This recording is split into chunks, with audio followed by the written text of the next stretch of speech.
नमस्कार मंडळी, सोनाली किचन कटाई रेसिपी चॅनलमध्ये तुम्हा सर्वांचं मनापासून स्वागत करते। तर आज आपण झटपट टिफिनसाठी मस्त चमचमीत अशी मेथीची भाजी करणार आहोत। काही जणांची मेथीची भाजी केल्यावर कडू लागते किंवा कलर टिकून राहत नाही, हिरवागार असा भाजी केल्यावर सुद्धा काळपट कलर होतो। त्यासाठी मी खास अशा टिप्स सांगितलेल्या आहेत। मेथीची भाजी घेताना छान कोणत्या प्रकारची मेथीची भाजी घ्यायची हे सुद्धा सांगितलेलं आहे। त्यासाठी व्हिडिओ स्किप न करता बघा। व्हिडिओ आवडल्यास चॅनलला लाईक शेअर सबस्क्राईब करायला विसरू नका, कारण माझा नवीन चॅनल आहे। अशा पद्धतीची बारीक लाल कोरची लेकूरवाळी भाजी म्हणतात तशी तुम्ही घ्यायची आहे।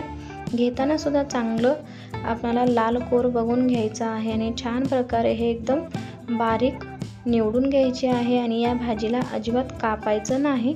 तर अशा पद्धतीने ही भाजी घेऊन छान अशी धुवून मी नेतळायला ठेवून देते। तर भाजी करायला घेणार आहोत। कढई गरम करून घेतलेली आहे, त्यामध्ये 1 चमचा जिरं टाकलेला आहे। बारीक कट केलेल्या हिरव्या मिरच्या घेतलेल्या आहेत, तुम्ही इथं पेस्ट सुद्धा टाकू शकता, पण असं कट करून टाकलेल्या आहेत। मी 5-6 कट केलेल्या आहेत, कारण ह्या मिरच्या थोड्याशा तिखट आहेत। तुमच्या आवडीनुसार तुम्ही इथं कमी जास्त करू शकता तिखट। तर मिरच्या आपल्याला छान तेलामध्ये परतून घ्यायचा आहे, जेणेकरून त्याचा कच्चापणा निघून जाईल।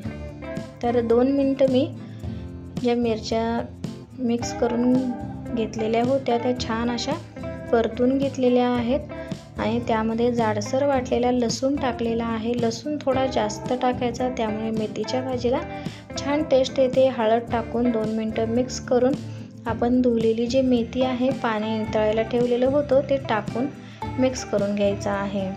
तर ह्या स्टेजला आपण मीठ टाकायचं नाही, तर 50% भाजी शिजल्यावर मीठ टाकायचं आहे, जेणेकरून आपल्याला मिठाचा अंदाज पण येईल आणि भाजी खरट होणार नाही। तर कोणतीही हिरव्या भाज्या करताना अशा पद्धतीनं अर्धवट शिजल्यावर त्यामध्ये मीठ टाकून घ्यायचं आहे।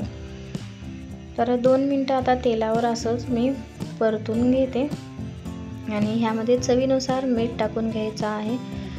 तर अशा पद्धतीनं थोडं शिजल्यावर मीठ टाका।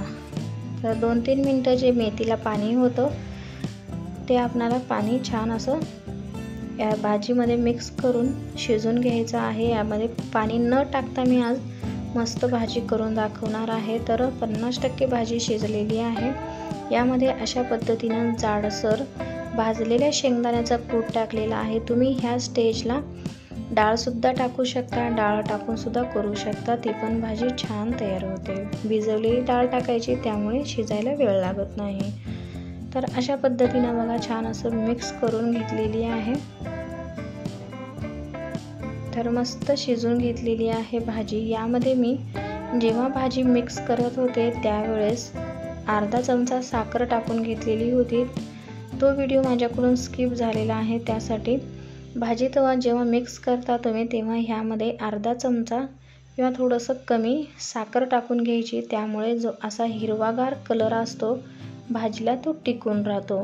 जेव्हा आपण ही पाणी टाकून डाळ टाकून भाजी बनवतो तेव्हा सुद्धा त्यामध्ये थोडीशी जर तुम्ही साखर टाकली तर भाजीचा कलर अजिबात काळा पडणार नाही, जशाचा तसा हिरवागार मस्त दिसतो। तर अशा पद्धतीची आपली झटपट अशी टिफिनसाठी मुलांसाठी तुम्ही ही भाजी बनवून देऊ शकता। तुम्हाला कशी वाटली ही रेसिपी कमेंट्स करून सांगा। व्हिडिओ आवडल्यास चॅनलला सबस्क्राईब करून विसरू नका। व्हिडिओला लाईक करा, साईडला दिलेल्या घंटेवर प्रेस करा, जेणेकरून नवीन व्हिडिओचं नोटिफिकेशन तुम्हाला सगळ्यात आधी भेटून जाईल। असा झटपट व पारंपरिक असा कमी तेलाचा पदार्थ घेऊन भेटू आपण पुढच्या व्हिडिओमध्ये। माझा व्हिडिओ पाहिल्याबद्दल धन्यवाद आणि जाता जाता माझ्या चॅनलला सबस्क्राईब करायला विसरू नका। चला तर मग भेटू पुढच्या व्हिडिओमध्ये।